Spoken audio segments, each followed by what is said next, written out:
Mas assim, professor, o meu pai tem diabetes tipo 2, né? Uhum. Até depois, se você quiser dar uma palhinha sobre neuropatia diabética, ele amputou a metade do pé, porque necrosou. Começou, depois se você quiser, mais pra frente, começou o cachorrinho, eu acho, o sapato, não lembro exatamente, fez uma pequena feridinha no dedão dele. Deu 1 mês, aquele dedão estavam raspando, o dedão ficou parecendo uma uva passa gigante, necrosou, apodreceu. E aí o médico, o cirurgião vascular foi lá ver, já não tinha mais sangue indo pro pé, já estava frio, já não sentia mais nada, teve que cortar o meio do pé. Ele faz uso de insulina, né? Ele faz uso ele usa por muito tempo metformina e usa um outro lá que é bem caro, que eu não lembro exatamente Mas qual que a é. glicemia dele provavelmente deve ser descontrolada, né? Ele não mensurava. Não, provavelmente. Não mensurava. A vez que ele mensurou que quase que deu problema de visão dele, de tão alto que tava em 500. Não, tem gente que bate 800, 900 miligramas. E aí começa a ter dano vascular, né? O médico falou pra ele, cara, é um milagre tu tá com teus rins bons.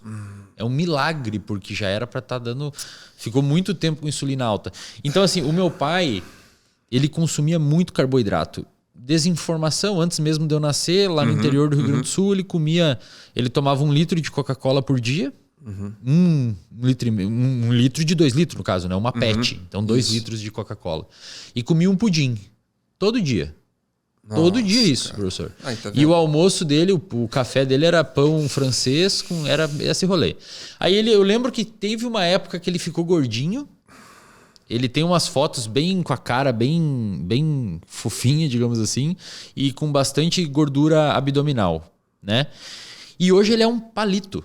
Depois que parece que a diabetes se instalou, ele começou a perder massa. Como é que funciona esse processo? Provavelmente o galpão dele, você pode voltar àquela metáfora, o galpão dele se expandiu, gerou aquela inflamação, aliado à comida, desenvolveu diabetes. Então vamos pro caso do teu pai aí, eu vou usar racional, né? Como eu não sou clínico, quem é clínico aí estiver me ouvindo, que são endocrinologistas, podem encontrar falhas aqui na minha explicação do ponto de vista de quanto isso é translacional, é aplicado na clínica. E depois a gente volta para o elo da obesidade ou diabetes, que eu acho que realmente muita gente precisa saber. E acho que pode ser aqui, porque o meu pai estava com sobrepeso. Às vezes você já pode usar. Eu vou falar do teu pai primeiro para não perder meu raciocínio, porque eu já tentei montar um, né? Então, o que acontece? O teu pai ele passou por uma etapa de excesso de peso, beleza? Passou. Estilo alimentar, a gente pode, então, assim, contemplar o alimento ultraprocessado, os açúcares refinados, faziam parte do dia a dia, né? Com essa dieta rica em amido, pão, massa, né? E por aí vai. Para ele chegar no contexto de amputação, provavelmente ele teve que ter uma dessensibilização do sistema somatosensorial dele, que envolve a neuropatia. E tem que estar com uma descompensação glicêmica absurda. E num longo prazo, tá? Num longo período. Então, o teu pai provavelmente ele desenvolveu o DM2, que é o diabetes mellitus tipo 2. E agora ele está perdendo massa por quê? Porque provavelmente ele está caminhando para uma perda de função pancreática. Então é provável que ele esteja em hipoinsulinemia. Se avaliar peptídeo C, que é um marcador de função de célula beta, e por que se avalia o peptídeo C? O peptídeo C ele faz parte do pré-hormônio. Esse pré-hormônio, quando ele tem uma hidrólise, né, em 2 aminoácidos, separa o que se chama de peptídeo C, porque ele lembra uma letra C, sobra as 2 cadeias A e B da molécula de insulina. Como a insulina ela tem uma meia-vida de 3 a 5 minutos, o peptídeo C de 20 a 25 minutos. Então, quando você quantifica o peptídeo C, você tem a certeza de que você secretou a insulina. Porque quando você olha só para o peptídeo C, você olhou para uma fração do que era o pró-hormônio, mas o hormônio é a insulina. Só que é equimolar. Para cada insulina você tem um peptídeo C. Essa se depura mais rápido, essa que se pega com uma conservação maior na circulação, então é um marcador mais fidedigno. É um marcador que indica a função pancreática, né? No caso, teoricamente a dele teria baixa. Tem que estar reduzida. Por quê?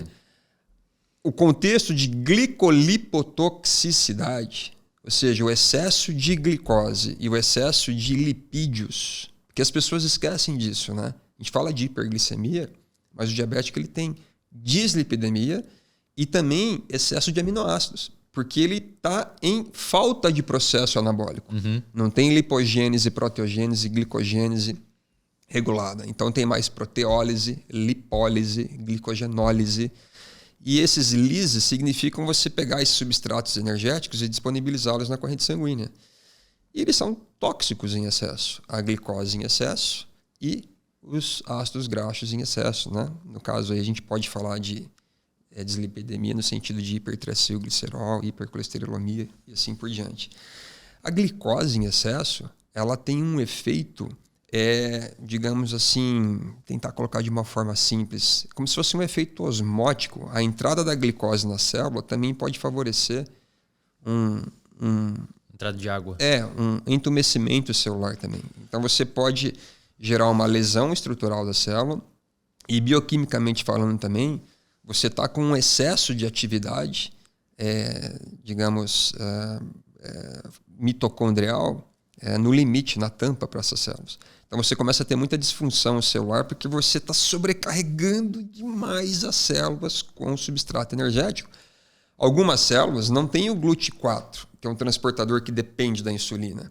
Então todas as demais células, né, se você pegar as células endoteliais, os neurônios, o que você mais quiser imaginar, vão estar trabalhando com GLUT1, GLUT2, GLUT3. E aí a glicose não tem limite para ela entrar. Uhum. E se você tem um contexto em que no início ali da situação a insulina está muito alta também, você está fazendo aí, como que eu posso colocar, pela ação da insulina, um influxo muito grande também desses substratos naquelas células que tem o transportador do tipo 4. Né? Então, assim, todas as células, de alguma forma, elas estão recebendo esses substratos. E o que a célula vai fazer para tentar evitar essa sobrecarga? Ela vai entrar em estresse. É o conhecido estresse do retículo endoplasmático, né? Ou uma disfunção mitocondrial. E a célula ela vai tentar criar uma resistência à ação da insulina.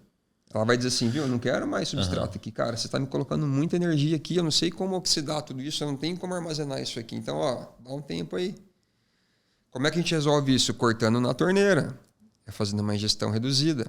Só que algumas células não têm essa opção. As micro e macropatias, pode ver que normalmente é tecido que não tem GLUT4. E o que está acontecendo? A glicose está chegando. Está chegando. E vai ter um momento de inflexão, que aí é pior ainda.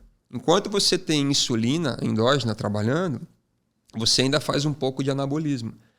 A hora que ela começa a decair, aí que você controla pouco mesmo a glicemia. Aí fica uma relação inversamente proporcional, né? Você tem menos insulina, você tem mais glicose, mais lipídios. Isso aqui é tóxico para a célula beta. Lesa mais célula beta, menos insulina.